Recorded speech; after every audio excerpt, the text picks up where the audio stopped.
So what's up mga guys? Ngayong araw nga ay pumunta kami sa Blue Lagoon. Ngayong araw, nakaraang araw pa yan. Ano ka ba, Igoy? Eto nga, kasama ko si Kevin.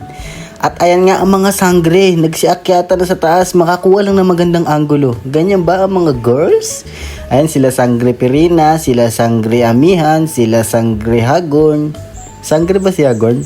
Ayan mga babae talaga, mahilig sa picture. Pagtapos mag-picture, ayun. Ang daming nakalagay na mga grass sa kanyang damit. Parang ikakasal kasi yung damit nito na para bang prenup suit namin Siguro naman hindi pa ngayon yun.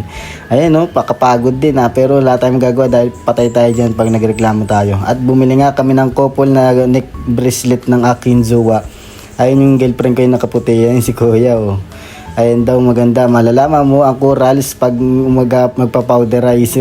Pinuputol mo pa kami ano ka ba naman? Siguro naman di kami bibili niyan. At bumili na kami ng necklace din pala. Wala rin, napabili rin kami. At kaganda ng Blue Lagoon mga guys doon. Dito lang yan sa Ilocos Sur.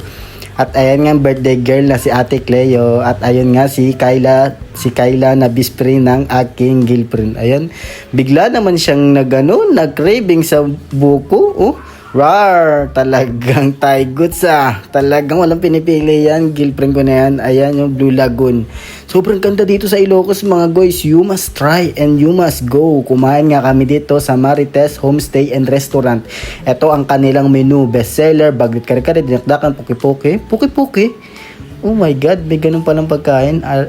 Parang aesthetic din sila dito Parang nasa bundok ka lang nakain mga MPA pa At nakakita na siya na tunay na buko. Gusto niya yung buko na binubuksan. Yung cravings niya. Ayaw niya ng may mga asukal. Yung may mga chemical na nilalagay. At ayan, nag-time lapse pa kami. Nag-usap kami tungkol sa buhay namin. Namimiss ko na yung kulay ko Sobrang puti ko pa niyan. Ngayon putik parang nugnog na ako. Grabe ang nagagawa ng Ilocos at Batangas na yan. Grabe pasakit. Ilang taon ako nagpaputi. Tapos ngayon 3 days na ang init ko. Nugnog na agad at nag-food trip na kami. Sobrang sarap ng mga food trip nila dito in fairness At binalot nga namin dyan yung iba. After namin food trip, umalis na kami. Nagpo-food trip ka pa rin? Grabe, laging may laman yung bibig Siguro naman, parang hindi ka pa nabubusog. Ang laki ng bodega mo, parang panlalaki na ba yung bodega mo? Ito talagang girlfriend ko na to.